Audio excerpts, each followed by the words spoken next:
श्रीगुरुभ्यो नमः। हरिः ओम्। ओं वन्दे विष्णुं नमामि प्रियमुखं ब्रह्मवायु च वन्दे गायत्रीं भारतीं तामपि गरुडमनन्तं भजे रुद्रदेवं देवीं गणीमहिपति वारुणीमप्युमां ताम् इन्द्रादीं काममुख्यानपि सकलसुरां तद्गुरून् मद्गुरूंश्च जलज्येष्ठनिभाकारं जगदीशपदाश्रयं जगतीनाथ गुरुं भजे। पृथ्वीमण्डलमध्यस्थाः पूर्णबोधमतानुगाः विष्णुहृदयाः तान् नमस्ये गुरून् मम। आपादमौलिपर्यन्तं गुरूणामाकृतिं स्मरेत् तेन विघ्नाः प्रणश्यन्ति सिद्ध्यन्ति च मनोरथाः। श्री विद्यासागरमाधवतीर्थगुरुभ्यो नमः। हरिः ओम्। ಹರಿಕಥಾಮೃತಸಾರ ಗುರುಗಳ ಕರುಣದಿಂದಾಪಮಿತು ಕೇಳುವೆ ಪರಮ ಭಗವದ್ಭಕ್ತರಿದನಾದರದಿ ಕೇಳುವುದು ಶ್ರೀರಮಣಿಕರ ಕಮಲ ಪೂಜಿತ ಚಾರು ಚರಣ ಸರೋಜ ಬ್ರಹ್ಮ ಸಮೀರವಾಣಿ ಫಣೀಂದ್ರವೀಂದ್ರ ಭವೇಂದ್ರ ಮುಖ ವಿನುತ ನೀರಜ ಭವಾಂಡೋದಯ ಸ್ಥಿತಿ ಕಾರಣನೆ ಕೈವಲ್ಯದಾಯಕ ನಾರಸಿಂಹನ ನಮಿಪೆ ಕರುಣಿ ಪುಜಮಗೆ ಮಂಗಳವ ಪಾದಮಾನಿ ಜಯಂ ತನೊಳು ಸುಮೇಧ ನಾಮಕ ನಿತ್ವ ದಕ್ಷಿಣ ಪಾದದುಂಗುಟದಲ್ಲಿ ಪವನನು ಭಾರ ಭೃದ್ರೂಪ ಕಾದುಕೊಂಡಿಹ ಕಂಕಿತರ ಮೊದಲಾದ ನಾಮದಿ ಸಂಧಿಗಳಲ್ಲೀರೈದು ರೂಪದಲ್ಲಿದ್ದು ಸಂತತ ನಡೆಸುತ್ತಲೀ. ನಾವು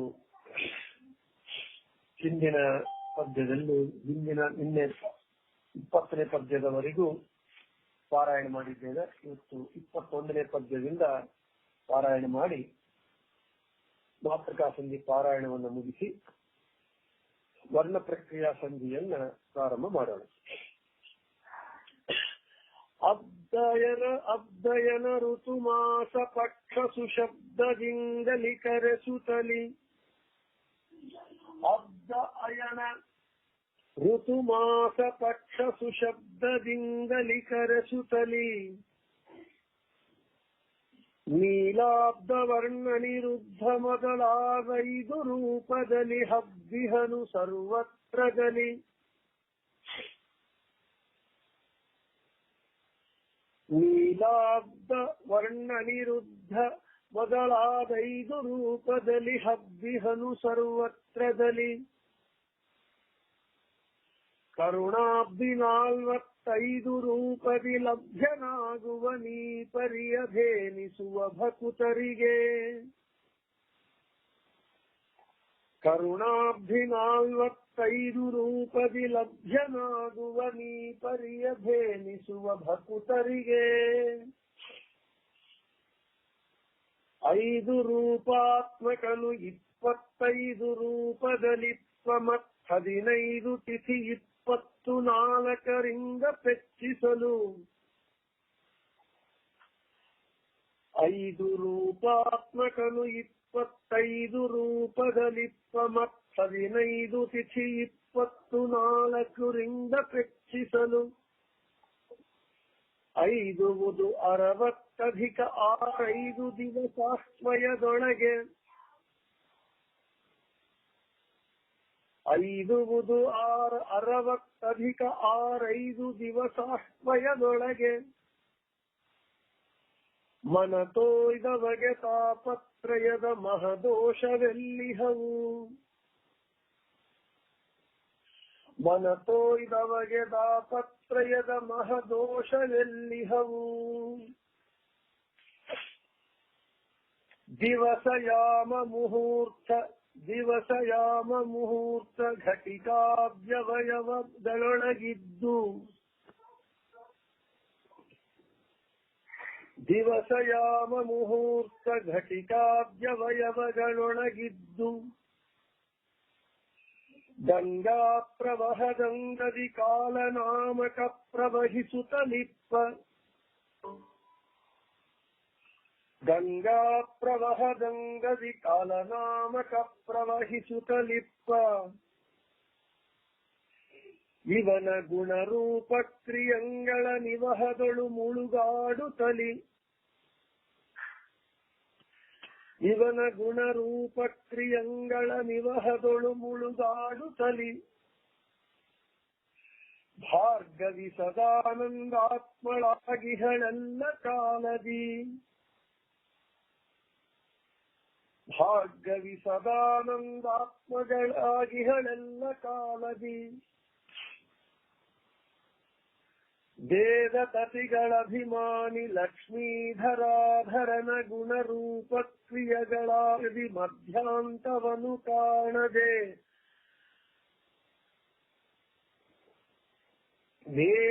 ವೇದತತಿಗಳಭಿಮಾನಿ ಲಕ್ಷ್ಮೀಧರಾಧರನ ಗುಣರೂಪ ಕ್ರಿಯೆಗಳಾದಿ ಮಧ್ಯಾಂತವನು ಕಾಣದೆ ಮನದಿ ಯೋಚಿಸುತ್ತ ಆದಪೆನೆ ಈತನಿಗೆ ಪತ್ನಿ ಕೃಪೋದಧಿಯು ಸ್ವೀಕರಿಸಿದನು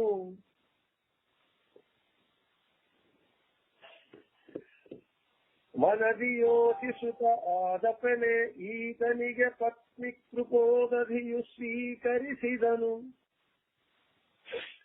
ಲೋಕಾಧಿಪನು ಭಿಕ್ಷುಕನ ಮನೆಯೌತಣವ ಕೊಂದಂತೆ ಲೋಕಾಧಿಪನು ಭಿಕ್ಷುಕನ ಮನೆಯೌತಣ ಕೊಂದಂತೆ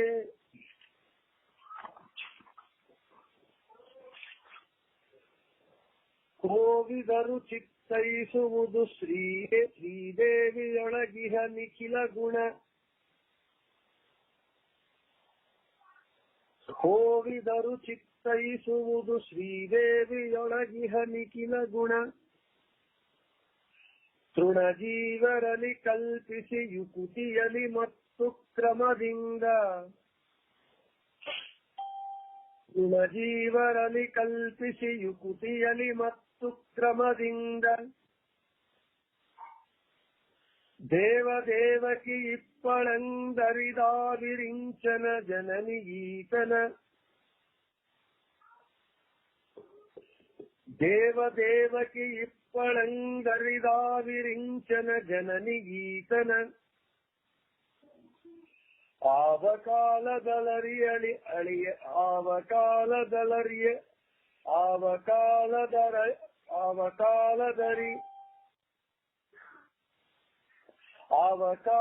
ಆವಕಾಲದಲರಿಯಳಂತೆನೆ ನರರ ಪಾಡೇನು ಆವಕಾಲದಲರಿಯಳಂತೆನೆ ನರರ ಪಾಡೇನು ಕ್ಷೀರದಧಿ ನವನೀತ ಘೃತದೊಳು ಸೌರಭರ ಸಾತ್ವಯನೆನಿಸಿ ಕ್ಷೀರದಧಿ ನವನೀತ ಘೃತದೊಳು ಸೌರಭರ ಸಾತ್ವಯನೆನಿಸಿ ಶಾಂತಿರಮಣ ಜ್ಞಾನ ಕ್ರಿಯೇಚ್ಛಾಶಕ್ತಿ ಎಂದೆಂಬ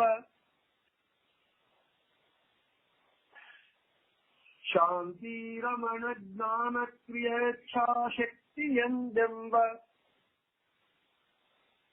ಈರೆರಡು ನಾಮದಲ್ಲಿ ಕರೆಸುವ ಭಾರತೀ ವಾಗ್ದೇವಿ ವಾಯು ಈರೆರಡು ನಾಮದಲ್ಲಿ ಕರೆಸುವ ಭಾರತೀ ವಾಗ್ದೇವಿ ವಾಯು ಸರೋರುಹಾಸನರಲ್ಲಿ ನೆಲೆಸಿಹರೆಲ್ಲ ಕಾಲದಲ್ಲಿ ಸರೋರುಹಾಸನರಲ್ಲಿ ನೆಲೆಸಿಹರೆಲ್ಲ ಕಾಲದಲ್ಲಿ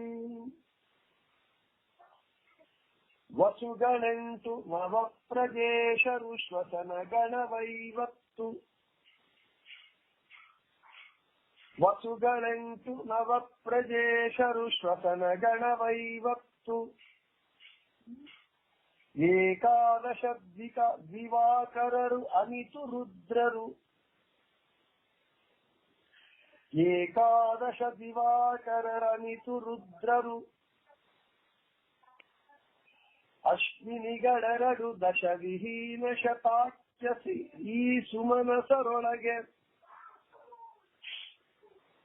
ಅಶ್ವಿನಿಗಳೆರಡು ದಶವಿಹೀನ ಶತಾಕ್ಷ ಈ ಸುಮನಸದೊಳಗೆ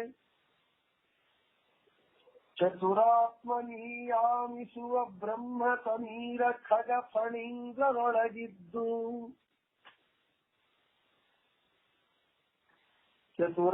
ಚತುರಾತ್ಮನೀಯಾಮಿಸುವ ಬ್ರಹ್ಮ ಸಮೀರ ಖಗ ಫಣೀಂದ್ರರೊಳಗಿದ್ದು ತೋರುತಿಪ್ಪನು ಚಕ್ರದಲ್ಲಿ ಹಿಂಕಾರ ನಾಮಕ ತೋರುತಿಪ್ಪನು ಚಕ್ರದಲ್ಲಿ ಹಿಂಕಾರ ನಾಮಕ ಶಂಖದಲ್ಲಿ ಪ್ರತಿಹಾರ ಗದೆಯಲ್ಲಿ ನಿಧನ ಪದ್ಮದಲ್ಲಿ ಪ್ರಸ್ತಾವ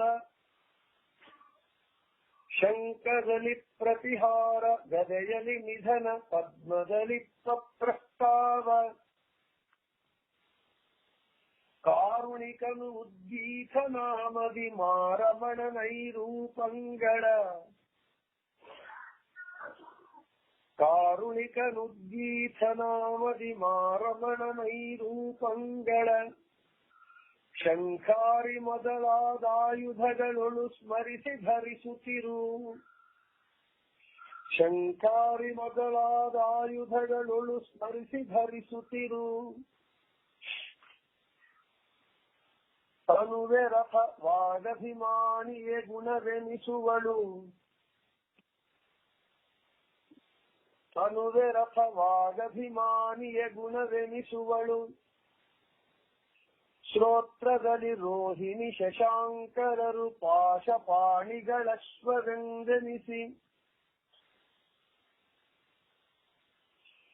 ಶ್ರೋತ್ರದಲ್ಲಿ ರೋಹಿಣಿ ಶಶಾಂಕರು ಪಾಶಪಾಣಿಗಳಶ್ವವೆಂದೆನಿಸಿ ಇನನು ಸಂಜ್ಞಾದೇವಿಯರು ಇಹರ ನಲಲೋಚನ ಸೂತನೆನಿಸುವ ಇನನು ಸಂಜ್ಞಾದೇವಿಯರಿಹರು ಅನಲಲೋಚನ ಸೂತನೆನಿಸುವ ಪ್ರಣವ ಪ್ರತಿಪಾದ್ಯ ಪ್ರಾಣನಾಮಕ ರಥಿಕನೆನಿಸುವನು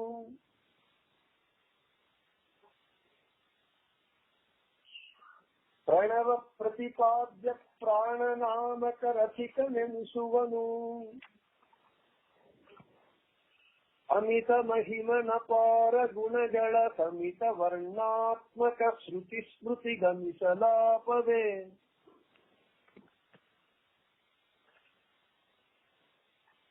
ಅಮಿತ ಮಹಿಮನ ಪಾರ ಗುಣಗಳ ಸಮಿತ ವರ್ಣಾತ್ಮಕ ಶ್ರುತಿ ಸ್ಮೃತಿ ಗಮಿಸಲಾಪವೇ ತದಭಿಮಾನಿಗಳೆಂದೆನಿಸಿಕೊಂಬ ಕಮಲ ಸಂಭವ ಭವ ಸುರೇಂದ್ರಾದ್ಯಮರನುದಿನ ತದಭಿಮಾನಿಗಳೆಂದೆನಿಸಿಕೊಂಬ ಕಮಲ ಸಂಭವ ಭವ ಸುರೇಂದ್ರಾದ್ಯಮರನುದಿನ ತಿಳಿಯಲರಿಯರು ಸ್ವಮಹಿಮಗಳಾದ್ಯಂತ ಮಧ್ಯಗಳರಿವ ಸರ್ವಜ್ಞ ತಿಳಿಯಲರಿಯರು ಸ್ವಮಹಿಮಗಳಾದ್ಯಂತ ಮಧ್ಯಗಳರಿವ ಸರ್ವಜ್ಞ ನಿತ್ತ ದೇಹಾಗಾರಧಾರ ಪತ್ಯಮಿತ್ರಾದಿಗಳೊಳಗೆ ನಿತ್ತ ದೇಹಾಗಾರಧಾರ ಪತ್ಯಮಿತ್ರಾದಿಗಳೊಳಗೆ ಹರಿ ಪ್ರತ್ಯಗಾತ್ಮನು ಎಂದೆನಿಸಿ ನೆಲಸಿತ್ವನೆಂದರಿದು ಹರಿ ಪ್ರತ್ಯಗಾತ್ಮನು ಎಂದೆನಿಸಿ ನೆಲಸಿತ್ವನೆಂದರಿದು ನಿತ್ಯದಲ್ಲಿ ಸಂತೃಪ್ತ ಬಡಿಸುತ್ತ ಉತ್ತಮಾಧಮ ಮಧ್ಯಮರ ಕೃತಕೃತ್ಯನಾಗುನ್ಮತ್ತನಾಗದೆ ಭೃತ್ಯನಾನೆಂದು ನಿತ್ಯದಲ್ಲಿ ಸಂತೃಪ್ತಿ ಬಡಿಸುತ್ತ ಉತ್ತಮಾಧಮ ಮಧ್ಯಮರ ಕೃತಕೃತ್ಯನಾಗುನ್ಮತ್ತನಾಗದೆ ಭೃತ್ಯನಾನೆಂದು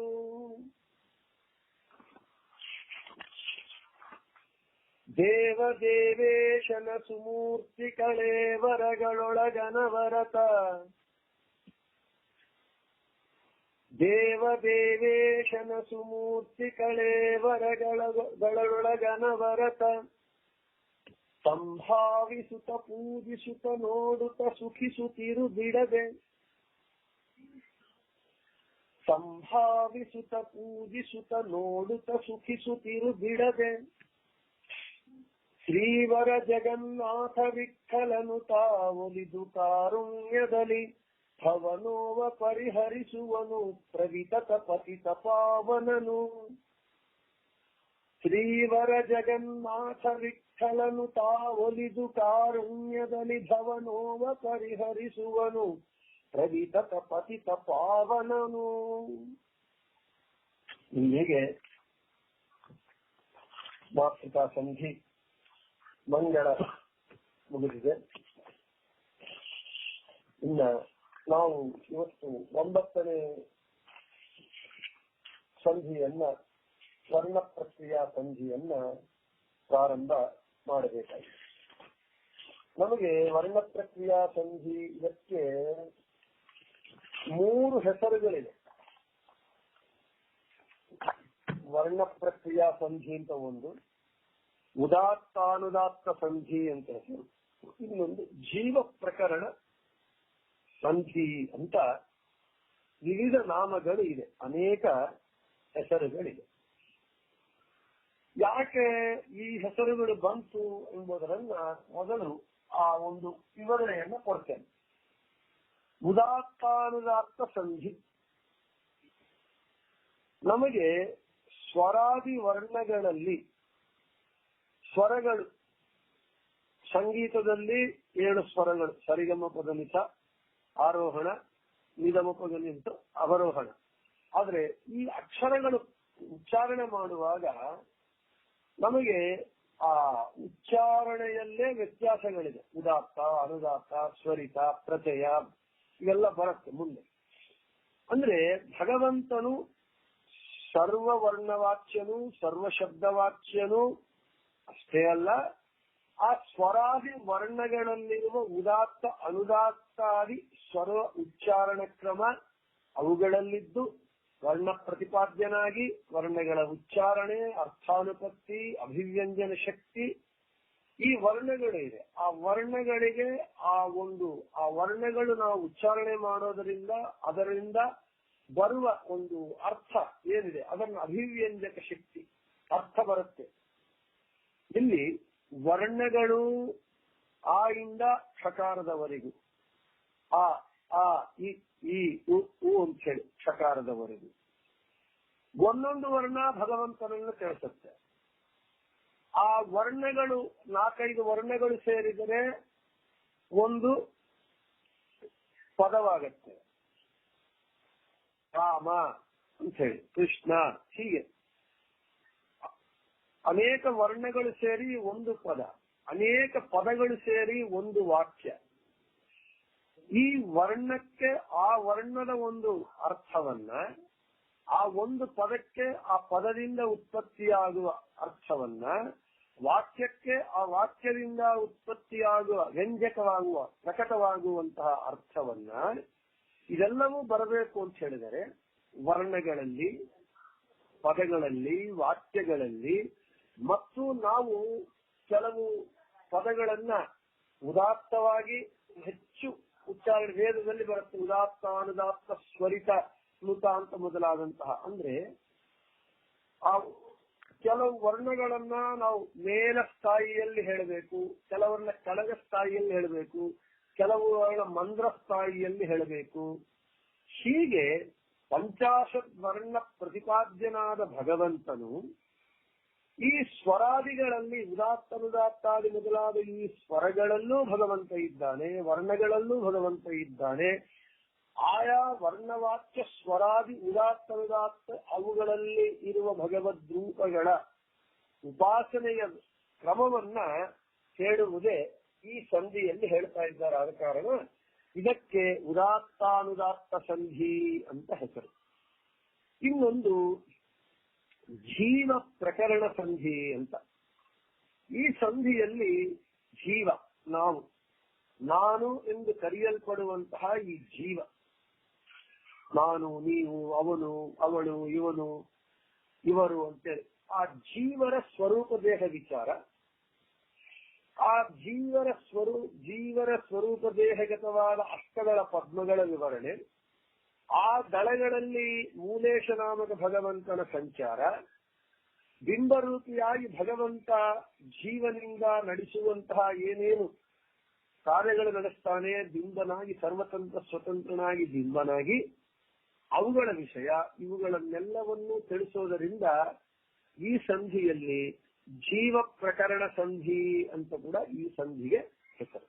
ಇನ್ನ ವರ್ಣ ಪ್ರಕ್ರಿಯಾ ಸಂಧಿ ಅಂತೇಳಿ ಅಕಾರದಿಂದ ಕ್ಷಕಾರ ಪರ್ಯಂತದವರೆಗೂ ಇದು ಅಕ್ಷರಗಳು, ಆಯಾ ಅಕ್ಷರಗಳ ಉಚ್ಚಾರಣ ಕ್ರಿಯೆ, ವರ್ಣ ಪ್ರತಿಪಾದ್ಯ, ಅಜಾದಿ ಮೊದಲುಕೊಂಡು ಆ ಅಜಾಯ ನಮಃ ಮೊದಲುಕೊಂಡು ಲಕ್ಷ್ಮೀ ನರಸಿಂಹಾಯ ನಮಃವರೆಗೂ, ಲಕ್ಷ್ಮೀ ನರಸಿಂಹ ಪರ್ಯಂತದವರೆಗೂ ಇರುವ ಭಗವದ್ ರೂಪಗಳು ಮತ್ತು ಅಕ್ಷರ ಸಂಯೋಗಗಳಿಂದ ಪದಗಳು ಉತ್ಪತ್ತಿಯಾಗತ್ತೆ. ಆ ಪದಗಳ ಒಂದು ಅರ್ಥ, ಆ ಪದಗಳ ಸಕ್ರಮವಾದ ಪದಗಳ ಜೋಡಣೆಯಿಂದ ವಾಕ್ಯಗಳು ಉತ್ಪತ್ತಿಯಾಗತ್ತೆ. ಅವುಗಳ ಅರ್ಥಾನುಪತ್ತಿ ಮತ್ತು ಸಂಗೀತದಲ್ಲಿರುವ ಸಪ್ತಸ್ವರಗಳು, ಅವುಗಳಿಗೆ ಅಭಿವ್ಯಂಜಕ ಶಕ್ತಿಪ್ರದ, ಹೀಗೆ ಅಕ್ಷರೇಜ್ಯನಾದಂತಹ ಭಗವಂತನ ಮಹಿಮಾ ವಿಶೇಷಗಳು ವರ್ಣಗಳಲ್ಲಿ ಮತ್ತು ಸ್ವರಗಳಲ್ಲಿ, ಆ ಪದಗಳಲ್ಲಿ, ಸಂಧಿಗಳಲ್ಲಿ, ಇವುಗಳಲ್ಲಿರುವ ಭಗವಂತನ ಒಂದು ರೂಪ ವಿಶೇಷಗಳನ್ನ, ಭಗವಂತನ ಮಹಿಮೆಗಳನ್ನ ತಿಳಿಸುವಂತಹ ಸಂಧಿಯಾದ ಕಾರಣ ವರ್ಣ ಪ್ರಕ್ರಿಯಾ ಸಂಧಿ ಅಂತ ಇದಕ್ಕೆ ಹೆಸರು. ಈ 9ನೇ ಸಂಧಿಯಲ್ಲಿ ನಮಗೆ ಹರಿಕಥಾಮೃತಸಾರದಲ್ಲಿ ಈ ರೀತಿ ಉದಾತ್ತ ಅನುದಾತ್ತ ಜೀವ ಪ್ರಕರಣ ವರ್ಣ ಪ್ರಕ್ರಿಯಾ ಸಂಧಿ ಅಂತ ಹೇಳಿ 3 ಹೆಸರುಗಳು ಈ ಸಂಧಿಗೆ ಇದೆ ಅಂತ ಹೇಳುತ್ತಾ ನಮಗೆ ಇನ್ನ ಈ ಸಂಧಿಯಲ್ಲಿ ಪ್ರಾರಂಭ ಮಾಡ್ತಾ ಇದ್ದಾರೆ ಜಗನ್ನಾಥದಾಸರು. ನಮಗೆ ಮೊದಲನೇ ಪದ್ಯವನ್ನ ಪ್ರಾರಂಭ ಮಾಡ್ತಾ ಇದ್ದಾರೆ.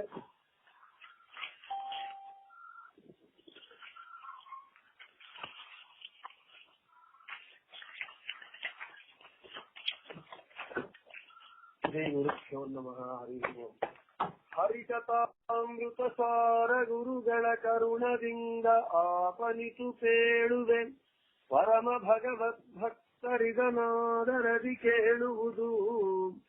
ಶ್ರೀರಮಣಿಕರ ಕಮಲ ಪೂಜಿತ ಚಾರು ಚರಣ ಸರೋಜ ಬ್ರಹ್ಮ ಸಮೀರವಾಣಿ ಫಣೀಂದ್ರವೀಂದ್ರ ಭವೇಂದ್ರ ಮುಖ ವಿನುತ ನೀರಜ ಭವಾಂಡೋದಯ ಸ್ಥಿತಿ ಕಾರಣನೆ ಕೈವಲ್ಯದಾಯಕ ನಾರಸಿಂಹನೆ ನಮಿತ ಕರುಣಿ ಪುರಮಗೆ ಮಂಗಳವ.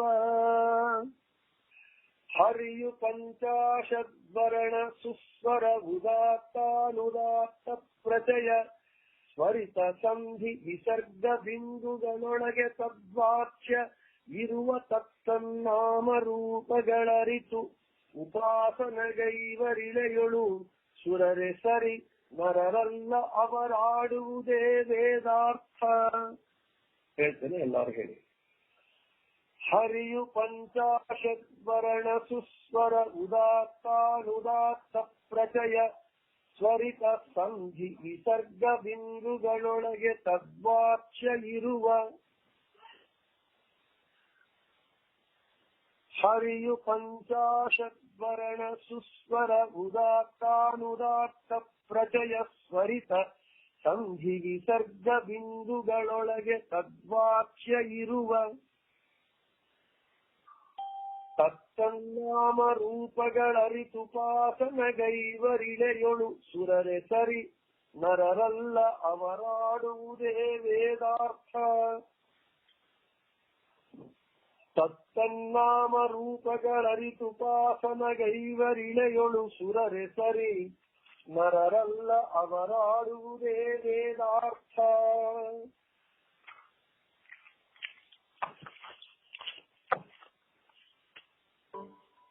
ಪ್ರತಿಪದಾರ್ಥ.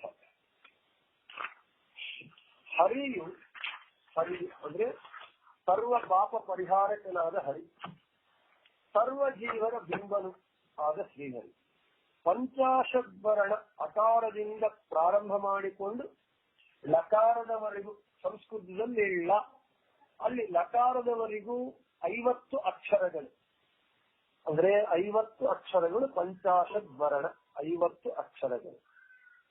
ಸುಸ್ವರ ಅಕ್ಷರಗಳನ್ನು ಸ್ಪಷ್ಟವಾಗಿ ಮತ್ತು ಶ್ರಾವ್ಯವಾಗಿ ಉಚ್ಚಾರ ಮಾಡೋದು. ಉದಾತ್ತ ಸುಸ್ವರ ಸ್ಪಷ್ಟವಾಗಿ ಶ್ರಾವ್ಯವಾಗಿ ಉಚ್ಚಾರಣೆ ಮಾಡೋದು.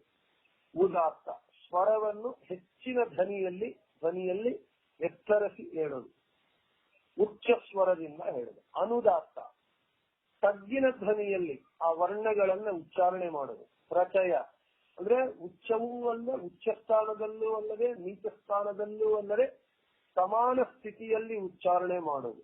ಸ್ವರಿತ ಅನುಸ್ವಾರ ಸೊನ್ನೆ ಸಹಿತವಾದಂತಹ ಅಕ್ಷರದ ಉಚ್ಚಾರಣೆ ಅಂದ್ರೆ ಕಂಪನ ಸ್ವರ ಅಂತಂತಾರೆ. ಇನ್ನ ಸಂಧಿ, 2 ಪದಗಳನ್ನು ಅಥವಾ 2 ಅಕ್ಷರಗಳನ್ನು ಒಂದಾಗಿ ಕೂಡಿಸುವುದು ಸಂಧಿ. ವಿಸರ್ಗ 2 ಸೊನ್ನೆಗಳಿಂದ ಕೂಡಿಕೊಂಡಿರೋದು ಸಹಿತವಾದ ವರ್ಣದ ಉಚ್ಚಾರ. ಕಹ, ಪಹ, ಯಹ ಅಂತ ಹೇಳಿ. ಬಿಂದು ಅರ್ಧಾಕ್ಷರ ಉಚ್ಚಾರ ಮತ್ತು ಪಕ್ಕದಲ್ಲಿ ಸೊನ್ನೆ ಸಹಿತವಾದ ವಾಕ್ಯ, ಸೊನ್ನೆ ಸಹಿತ. ಕ್ ಪ್ಲಸ್ ಸೊನ್ನೆ, ರ್ ಪ್ಲಸ್ ಸೊನ್ನೆ ಮತ್ತು ವಾಕ್ಯ ಪೂರ್ತಿಯಾದಾಗ ನಿಲ್ಲಿಸುವ ಸ್ಥಾನ ವಿಶೇಷಕ್ಕೂ ಬಿಂದು ಎಂದು ಕರೀತಾರೆ. ಹೀಗೆ 7 ಹಂತಗಳು ಉಚ್ಚಾರಣಾ ಕ್ರಿಯೆಯಲ್ಲಿ ಘಟಕವಾಗಿದೆ.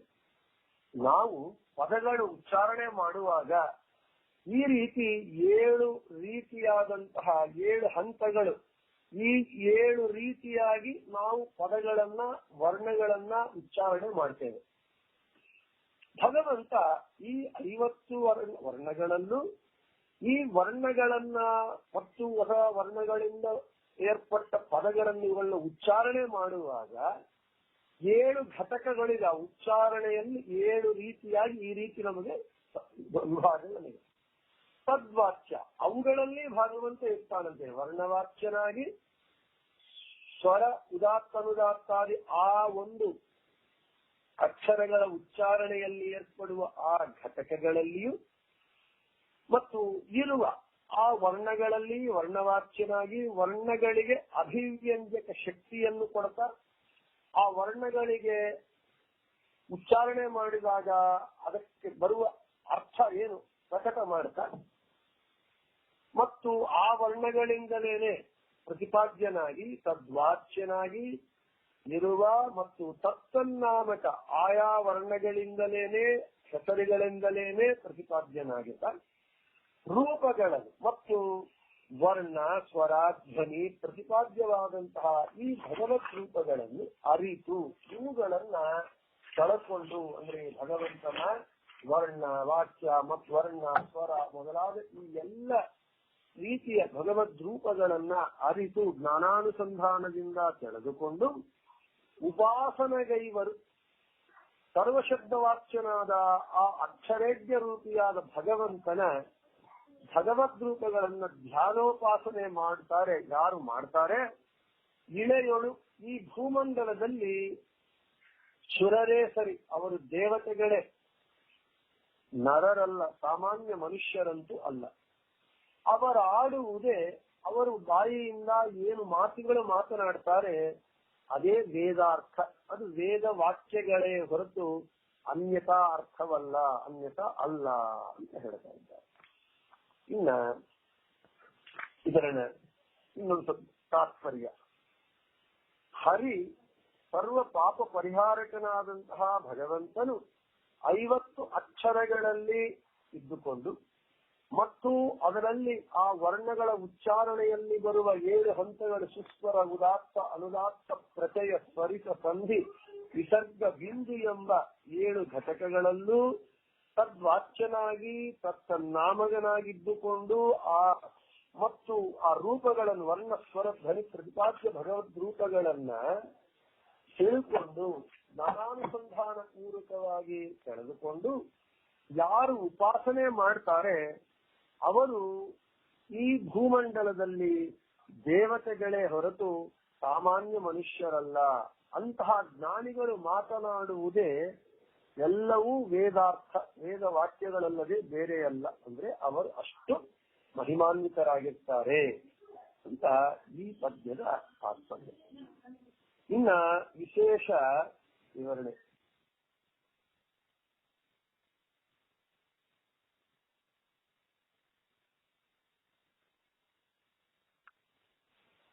ಇನ್ನ ನಮಗೆ ಸಂಕರ್ಷಣ ಒಡೆಯ ತೀರ್ಥರು ಹೇಳ್ತಾ ಇದ್ದಾರೆ, ಹಿಂದಿನ ಸಂಧಿಯಲ್ಲಿ ಅಜಾದಿ ವರ್ಣವಾಕ್ಯ ಭಗವದ್ರೂಪವು ಹೇಳಿದ್ದಾರೆ ಜಗನ್ನಾಥದಾಸರು. ಮಾತೃಕಾನ್ಯಾಸದಲ್ಲಿ ಬರುವ ಅಕಾರದಿಂದ ಕ್ಷಕಾರದ ಪರ್ಯಂತ ಇರುವ ಆಯಾ ವರ್ಣವಾಕ್ಯ ಭಗವದ್ರೂಪಗಳನ್ನ ತಿಳಿಸಿಕೊಟ್ಟರು. ಈ ಸಂಧಿಯಲ್ಲಿ 51 ವರ್ಣಗಳಿಗೆ ವ್ಯಂಜಕಗಳಾದ ಉದಾತ್ತ ಅನುದಾತ್ತಾದಿ ಮೊದಲಾದ ವಾಚ್ಯನಾದ ಭಗವಂತ ಈ ದೇಹದಲ್ಲಿದ್ದಾನೆ. ಇನ್ನು ವೇದ ಸ್ವರಗಳು ತದ್ಗತ ಭಗವದ್ರೂಪಗಳ ಉಪಾಸನಾ ಕ್ರಮವನ್ನ ಈ ಸಂಧಿಯಲ್ಲಿ ನಮಗೆ ಜಗನ್ನಾಥದಾಸರು ಹೇಳ್ತಾ ಇದ್ದಾರೆ. ಇದು ನಮಗೆ ಐತರೇಯ ಭಾಷ್ಯದಲ್ಲಿ ಆಚಾರ್ಯರು ಈ ರೀತಿ ಇವೆಲ್ಲ ಹೇಳ್ತಾ ಇದ್ದಾರೆ. ಮಹನ್ಮೇಧ ಸ್ವರೋ ಉದಾತ್ತ ಸ್ವರ ಓಂಕಾರ ಸಹಿತಂ ವ್ಯಂಜಯತಿ ಭೇರಿ ಶಬ್ದೋ ಅನುದಾತ್ತಾಕ್ಷಂ ವರ್ಣಂ ವ್ಯಂಜಯತಿ ಘಂಟಾ ಶಬ್ದ ಸ್ವರಿತಾಕ್ಷಂ ವರ್ಣಂ ವ್ಯಂಜಯತಿ ಸ್ವರ್ಣ ಚಂಚ್ವಾದಿ ಶಬ್ದೋನುದಾತ್ತಾಕ್ಷಂ ವರ್ಣಂ ವ್ಯಂಜಯತಿ ಶ್ವಾಸಾದಿ ಶಬ್ದೋ ಮಂದ್ರಾಕ್ಷಂ ವರ್ಣಂ ವ್ಯಂಜಯತಿ ಪ್ರತಿಲಾಕ್ಷಂ ವರ್ಣಂ ವ್ಯಂಜಯಿತ್ವಾ ಚಾಂಚಲ್ಯಂ ಪ್ರಕಾಶಯತಿ ಅಂತ ನಮಗೆ ಈ ಐತರೇಯ ಭಾಷ್ಯದಲ್ಲಿ ಆಚಾರ್ಯರು ಏನ್ ಹೇಳಿದ್ದಾರೆ ಅದರನ್ನ ಇಲ್ಲಿ ಜಗನ್ನಾಥದಾಸರು ಅವುಗಳಲ್ಲಿ ನಮಗೆ ತಿಳಿಸಿಕೊಡ್ತಾ ಇದ್ದಾರೆ. ಹರಿ, ಭಗವಂತನಿಗೆ ಹರಿ ಅಂತ ಹೆಸರು. ನಮ್ಮ ಬಿಂಬರೂಪ ಭಗವಂತನಿಗೂ ಹರಿ ಅಂತ ಹೆಸರು. ಹರಿ ಅಂದ್ರೆ ಏನು ಅರ್ಥ ಅಂದ್ರೆ, ಹರಿ ಶಬ್ದಕ್ಕೆ ಅನೇಕ ಅರ್ಥಗಳುಂಟು. ಹೃಂಗ್ ಹರಣೆ ಎಂಬುವ ಧಾತುವಿನಿಂದ ಭಕ್ತರ ಪಾಪಗಳನ್ನೆಲ್ಲ ನಾಶ ಮಾಡ್ತಾನಾದ ಕಾರಣ ಭಗವಂತನಿಗೆ ಹರಿ ಅಂತ ಹೆಸರು.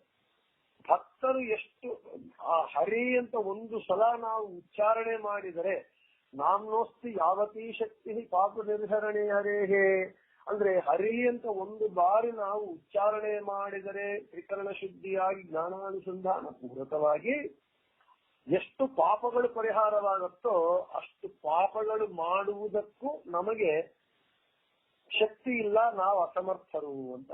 ಹರಿಯ ನಾಮಕ್ಕೆ ಹರಿಯದ ಪಾಪ ಈ ಧರೆಯೊಳಗೆ ಇಲ್ಲವೆಂಬುದು ಖರೆ. ಅಂತಹ ಹರಿಶಬ್ದ ವಾಚ್ಯ ಭಗವಂತನು ಹರಿ ಅಂತ ನಾವು ಆ ಉಚ್ಚಾರಣೆ ಮಾಡೋದ್ರಿಂದ ಇಷ್ಟು ಪಾಪಗಳು ಪರಿಹಾರವಾಗುತ್ತೆ. ಅವನು ನಮ್ಮ ಬಿಂಬರೂಪ ಭಗವಂತನು.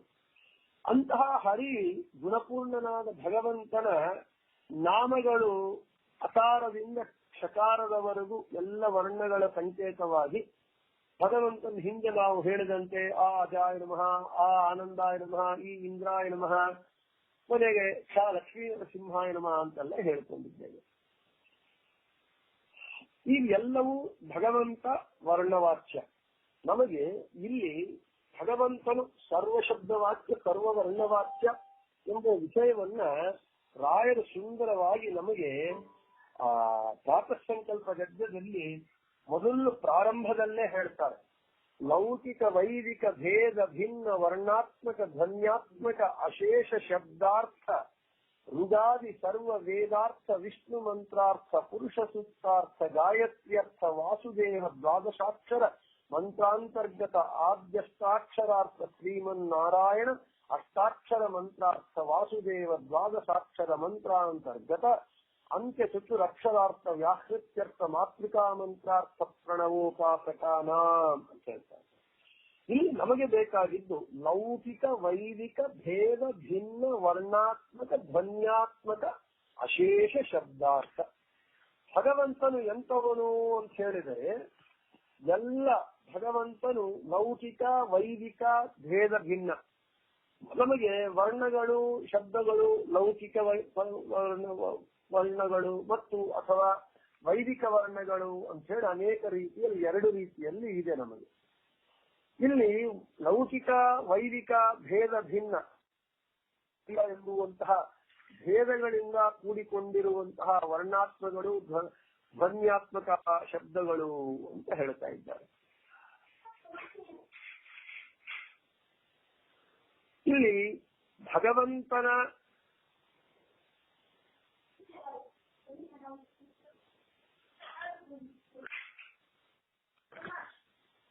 ಈ ಭಗವಂತನನ್ನ ತಿಳಿಸುವಂತಹ ವೇದಗಳು ಭಗವಂತನನ್ನ ತಿಳಿಸ್ತಾ ಇದೆ ಮತ್ತು ಅಪೌರುಷೇಯವಾದ ವೇದಗಳು ವರ್ಣ ಸಮುಚ್ಚಯ ವರ್ಣಗಳಿಂದ ಏರ್ಪಟ್ಟಂತಹದ್ದು ವೇದಗಳು. ಅಪೌರುಷೇಯವಾದದ್ದು ಯಾರಿಂದಲೂ ಬರೆಯಲ್ಪಡದೇ ಇರುವಂತಹದ್ದು ವೇದಗಳು. ವೇದಗಳನ್ನ ಯಾರು ಬರೆದಿಲ್ಲ ಆದ ಕಾರಣ ಅದಕ್ಕೆ ಅಪೌರುಷೇಯ ಅಂತ ಹೇಳ್ತಾರೆ. ಮತ್ತು ಪುರಾಣಾದಿಗಳು ಇವೆಲ್ಲವೂ ಇದೆ. ಇವುಗಳು ವೇದವ್ಯಾಸ ದೇವರಿಂದ ರಚಿಸಲ್ಪಟ್ಟಿದ್ದಾದ ಕಾರಣ ಇವುಗಳಿಗೆ ಪೌರುಷೇಯ ಅಂತ ಹೇಳ್ತಾರೆ. ಇಲ್ಲಿ ಅಪೌರುಷೇಯವಾದಂತಹ ವೇದಗಳಲ್ಲಿ ಲೌಕಿಕ ವೈದಿಕ ಭೇದ ಭಿನ್ನ ವರ್ಣಾತ್ಮಕ ಧ್ವನ್ಯಾತ್ಮಕ. ನಾನು ಯಾಕೆ ಇಷ್ಟು ಈ ವಿವರಣೆ ಕೊಡ್ತಾ ಇದ್ದೀನಿ ಅಂತ ಹೇಳಿದ್ರೆ, ಈ ಸಂಧಿಯಲ್ಲಿ ವರ್ಣಗಳ ಸ್ವರಗಳ ಇವುಗಳಲ್ಲಿರುವ ಭಗವದ್ ರೂಪಗಳ ಉಪಾಸನೆಯನ್ನ ಹೇಗೆ ಮಾಡಬೇಕು ಅಂತ ತಿಳಿಸ್ತಾ ಇದ್ದಾರೆ. ಆದ ಕಾರಣ ಸ್ವಲ್ಪ ಈ ಮೊದಲಿನ ಪದ್ಯಕ್ಕೆ ಸ್ವಲ್ಪ ವಿವರಣೆ ವಿಸ್ತಾರವಾಗಿ ಕೊಡಬೇಕಾಗಿ ಬರುತ್ತೆ. ಆದ ಕಾರಣ ಇವತ್ತು ವಿವರಣೆಯನ್ನ ಕೊಡ್ತೇನೆ. ಇಲ್ಲಿ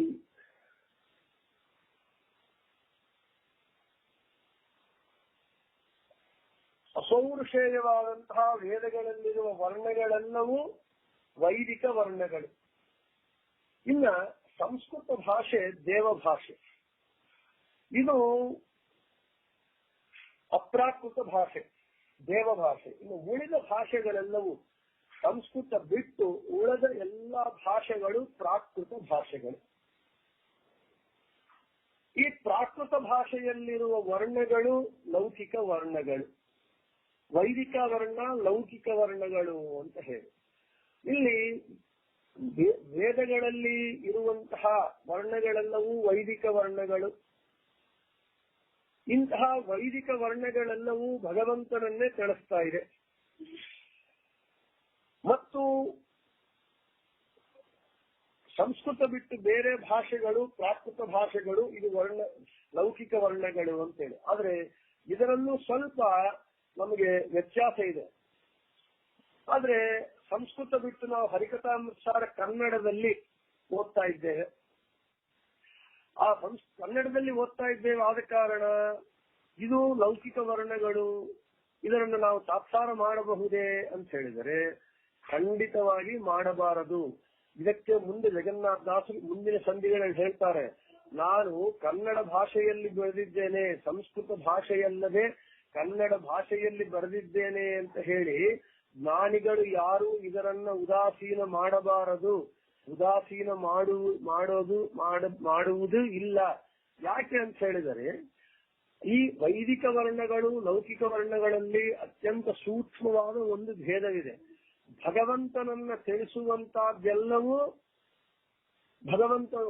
ವೈದಿಕ ವರ್ಣಗಳೇ. ಭಗವಂತನನ್ನು ತಿಳಿಸುವಂತಹ ವರ್ಣಗಳೆಲ್ಲವೂ ಕೂಡ. ಅದಕ್ಕೆ ಹೇಳಿದ್ರು, ನಾನು ಕನ್ನಡ ಭಾಷೆಯಲ್ಲಿ ಬರೆದಿದ್ದೇನೆ. ಜಗನ್ನಾಥ ದಾಸರ ಕಾಲದಲ್ಲಿ ಎಷ್ಟು ಆಚಾರ ವಿಚಾರ ಮಡಿ ಮೈಲಿಗೆ ಎಷ್ಟು ಕಟ್ಟುನಿಟ್ಟಾಗಿತ್ತು ಅಂತ ಹೇಳಿದ್ರೆ, ಸಂಸ್ಕೃತ ದೇವಭಾಷೆ, ಸಂಸ್ಕೃತ ಮಡಿ, ಉಳಿದ ಭಾಷೆಗಳೆಲ್ಲ ಮೈಲಿಗೆ. ಸ್ನಾನ ಮಾಡಿ ಮಡಿಯಿಂದ ಇರುವಾಗ ಸಂಸ್ಕೃತ ಬಿಟ್ಟು ಬೇರೆ ಕನ್ನಡ ತೆಲುಗು ಬಿಟ್ಟು ಬೇರೆ ಯಾವ ಭಾಷೆ ಮಾತನಾಡಿದರೂ ಮೈಲಿಗೆ ಅಂತ ಸ್ನಾನ ಮಾಡುವಷ್ಟು ಮಡಿವಂತಿಕೆಯ ಕಾಲ ಜಗನ್ನಾಥದಾಸರ ಕಾಲ.